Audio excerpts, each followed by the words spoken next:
পৃথিবী ধ্বংস নিয়ে মানুষের ভয় হাজার বছর ধরে চলে আসছে এবং যত ধরনের পৌরাণিক কাহিনী এবং ধর্মগ্রন্থ রয়েছে তাদের সবকটিতে বলা হয়েছে যে একদিন এই পৃথিবী ধ্বংস হয়ে যাবে।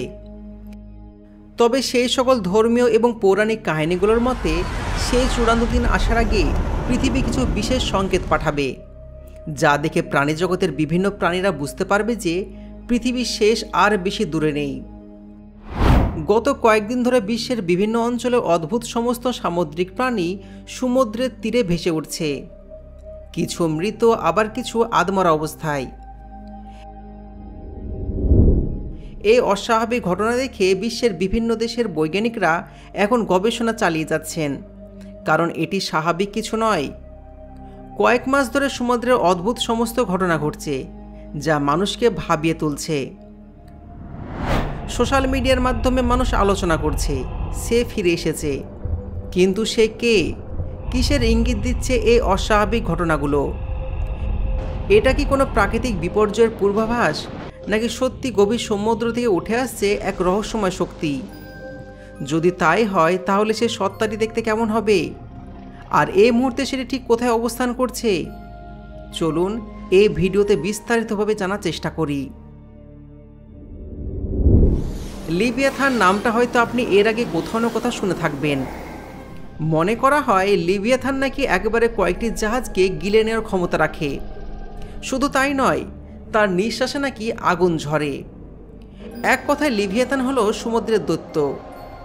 তো এখন প্রশ্ন হচ্ছে, লিভিয়াথান কি সমুদ্রে জেগে উঠেছে? তবে তার আগে নিশ্চয়ই লক্ষ্য করেছেন এখন বিশ্বজুড়ে একটাই আলোচনা, সমুদ্রের নিচে যেন বিশাল কিছু ঘটছে। কারণ সম্প্রতি সমুদ্রের গভীর থেকে উঠে এসেছে সেই রহস্যময় কিয়ামতের মাছ বা অরফিস।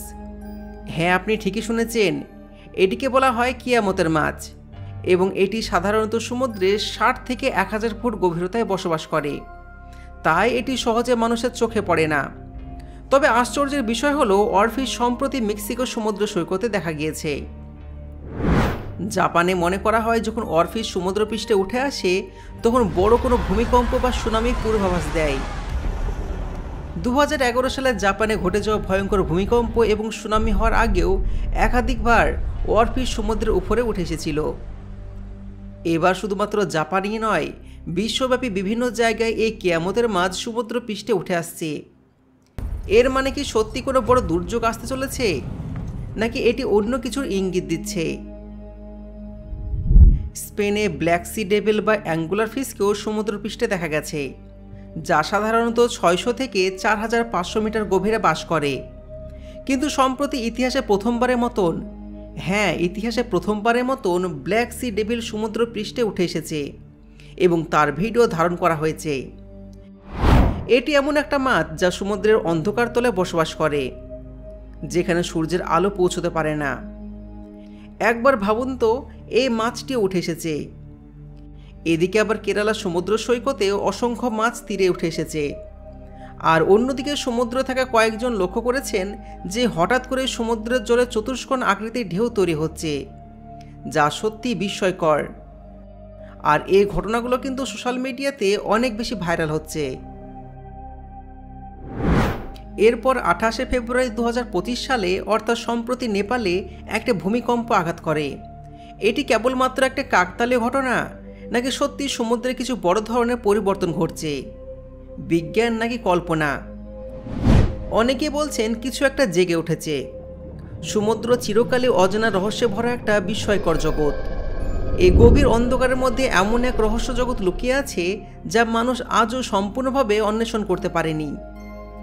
কিন্তু সম্প্রতি এমন কিছু ঘটনা ঘটেছে যেখানে এমন সমস্ত সামুদ্রিক প্রাণী দেখা গেছে যারা সাধারণত জলের উপরে উঠে আসে না। কিন্তু কেন তারা হঠাৎই গভীর সমুদ্রের রহস্যময় জগৎ থেকে বেরিয়ে আসছে?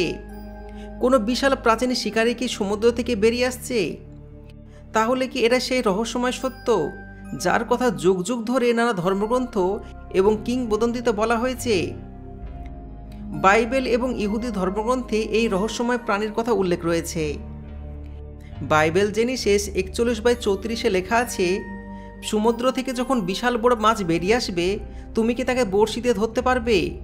তুমি কি তার জিহ্বাকে দড়ি দিয়ে বাঁধতে পারবে? তার নিঃশ্বাস থেকে জ্বলন্ত আগুন বের হয় এবং তার চোখ যেন জ্বলন্ত অঙ্গারের মতন জ্বলে ওঠে। বাইবেল ইসায়া 27 অধ্যায়ে লেখা আছে যে এদিন উপরওয়ালা তার সৃষ্টির প্রতি রেগে যাবে, সেই দিন সমুদ্র তলদেশ থেকে ভয়ঙ্কর কিছু উঠে আসবে, এক বিশাল সামুদ্রিক সাপ যা কুণ্ডলী পাকিয়ে থাকে। এমনকি ইহুদি ধর্মগ্রন্থেও এর কথা উল্লেখ আছে। ইহুদি বিশ্বাস অনুসারে এটি একটি বিশাল সামুদ্রিক দৈত্য, যা কিছু ধর্মগ্রন্থে জলপ্রলয়ের কারণ হিসাবে উল্লেখ করা হয়েছে। তাই অনেকে বলছেন গভীর সমুদ্রে থাকা অজানা প্রাণী দেখে তারা আতঙ্কিত হয়ে পড়েছেন।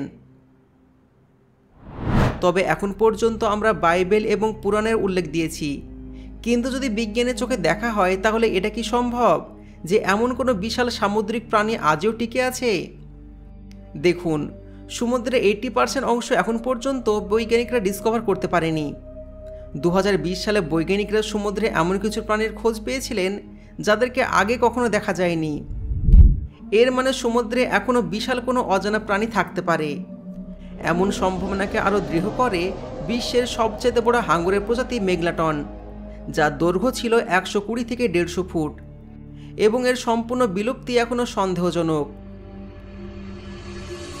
এখন চলুন একটু কোয়ালাকান্দ মাছের সম্পর্কে জেনে নেওয়া যাক, যা ডাইনোসরের যুগে ছিল একটি মাছ। বৈজ্ঞানিকরা মনে করছিলেন যে এই মাছ 6,60,00,000 বছর আগে বিলুপ্ত হয়ে গিয়েছে, কিন্তু 1938 সালে দক্ষিণ আফ্রিকায় এই মাছটি জীবিত অবস্থায় পাওয়া গেছে। তাহলে কি এটি এখনও জীবিত থাকতে পারে? এই সব থেকে মানুষের মনে প্রশ্ন ওঠে, তাহলে কি লেভিয়াথান এখনও কোথাও জীবিত থাকতে পারে? বৈজ্ঞানিক দৃষ্টিকোণ থেকে এখন পর্যন্ত এরকম কোনো প্রাণীর অস্তিত্ব সম্ভব নয়, কারণ যদি এত বড় কোনো প্রাণী সত্যি সত্যি থাকতো তাহলে কোনো না কোনোভাবে এটি মানুষের নজরে আসতো। অবশ্যই কোনো বড় ঘটনা ঘটতো যা আমাদের সামনে প্রমাণ হিসাবে উপস্থিত হতো। কিছু মানুষ মনে করেন যে লেভিয়াথান আর্কটিক মহাসাগরের আশেপাশে লুকিয়ে আছে, আবার কেউ কেউ মনে করেন এটি বারামুন্ডা ট্রায়াঙ্গেলে গভীর অবস্থান করছে। তবে এখন পর্যন্ত এমন কোনো ছবি বা ভিডিও প্রকাশিত হয়নি যা প্রমাণ করতে পারে যে সত্যি এমন কিছু আছে। তবে একটি বিষয় আমাদের মাথায় রাখা অনেক জরুরি, যে সমুদ্রের 80% অংশ এখন পর্যন্ত মানুষ পুরোপুরি অন্বেষণ করতে পারেনি।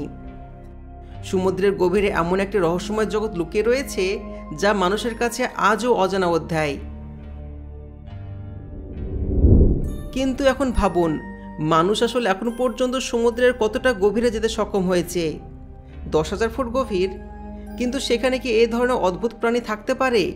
সেখানে কি এমন কিছু লুকিয়ে রয়েছে যা মানুষের চোখে কখনো পড়েনি?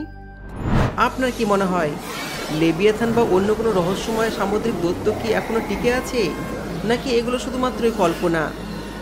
আপনার মতামত জানাতে ভুলবেন না। আর এইরকমই আরও রহস্যময় এবং রোমাঞ্চকর ভিডিও পেতে আমাদের চ্যানেলকে এখনই সাবস্ক্রাইব করে দিন।